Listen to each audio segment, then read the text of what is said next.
What is our deficit? It's going to be it's projected to be $5 to $7 billion starting in January of 2011. The way we're looking at it, and we're the only candidate that's out there talking about, it's not a time to raise taxes. It's a time to look at what we're doing as government.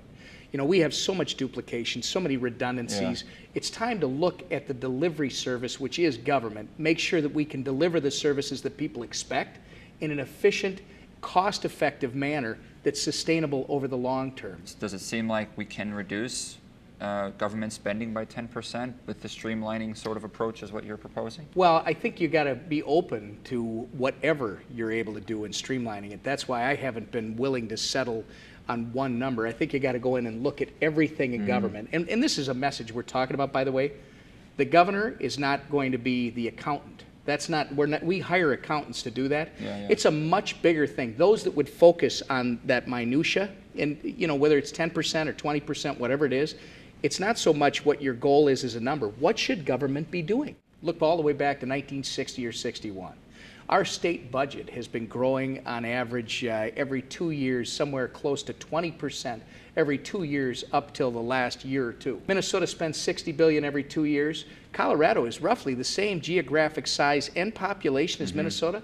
They're spending almost a third less. I don't think people understand in the general public that it's not a matter of not having enough revenue. What is your opponents, how do they retort that? How do they combat that? Well, they really don't have a retort other than to say, you know what, this candidate right here is going to cut this line item or that line item. We're not talking about cutting. Yes, you are going to have to prioritize. You're going to have to make sure that the ample resources we have are getting directed towards the things that should be funded. Those people on the other side, everyone else that would run for this office or is, they don't want to touch government. They believe government is fine, apparently, because they're not talking about reforming the government structure at all.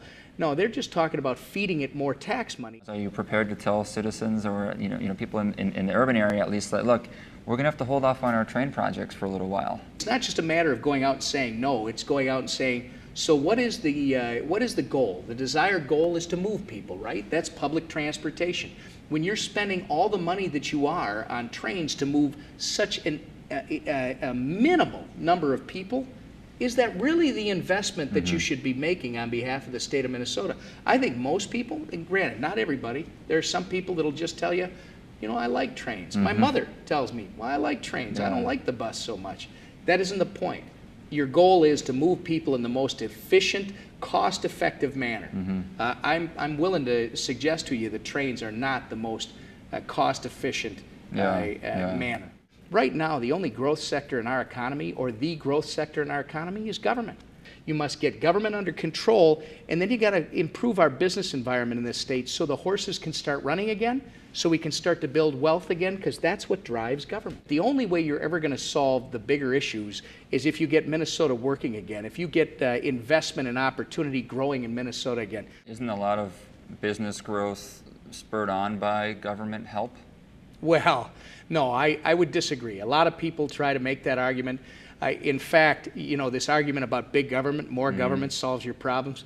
I'm just referring to like tax breaks for large companies, to entice large companies to come into Minnesota or into Minneapolis. I mean, I know there's a lot of, you know, tax incentives for Target or for other companies that have their headquarters in Minneapolis, you know, et cetera. It can be. The problem with those sometimes is policymakers who are trying to stimulate investment and opportunity in Minnesota by using a dartboard and throwing this incentive over here and this one over here. You know what? Everything you do has ripple effects and consequences around it. We've got to start looking at the entire state rather than just the darts that hit the board. We got to start talking about the overall economic environment that is Minnesota. I got to tell you a quick story about a hog operation in northwestern Minnesota, Clay County.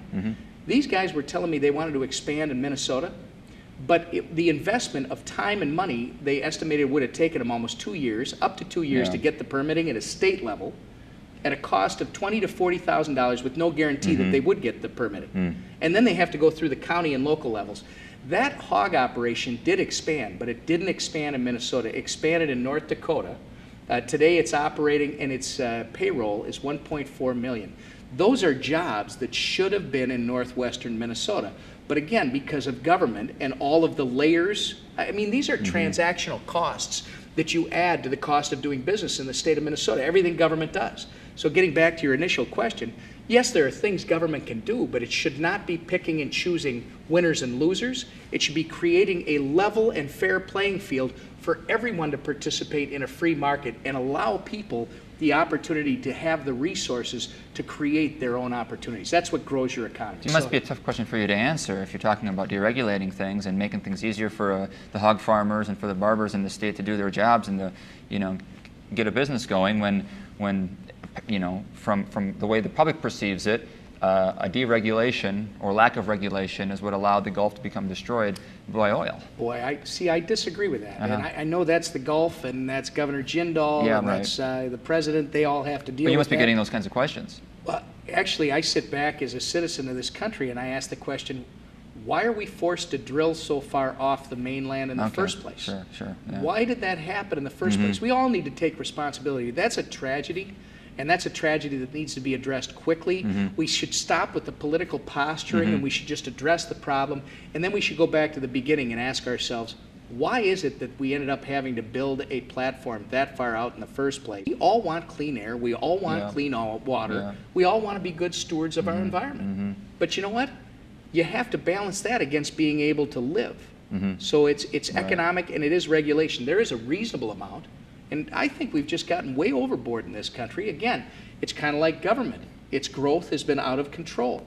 It sounds like a tough job if you get it. Why are you running for it? You know what, Brandon? Every job is tough. Anything that is good requires a challenge and a significant amount of effort. But this is the greatest opportunity we've ever had. As this process has unfolded for me, I've become more energized every day at the opportunity to be part of what I think Minnesota can do over the next 4 years, which is reset the table, put good government back in perspective to a growing private economy, allow Minnesotans once again to realize their full potential, get those horses that we have running again, and create a situation that will attract new horses to help pull the wagon with the rest of us. Are you concerned about putting the brakes on what's been going on for 30 years, 40 years in Minnesota? I mean, if we've been growing like this, and I think if you walked up to the average person on the street of Minneapolis and asked, hey, how are things for you today? How do you think the city is? I think most would say, hey, things are pretty good. Things are pretty, and now you're coming in and saying, well, we need to change some things up. We need to put the brakes on what we've been doing over the last 40 years. I think some people might say, well, why? We have to sit back right now and say, is this working? Will we be able to sustain this for the long term? Well, the answers to those two questions are no. Yeah. So you either sit back and because maybe the pride of ownership, somebody said, well, I said we should do it this way and it's not working. I'm not going to accept that. We got to keep trying to make it work, keep banging our head against the wall.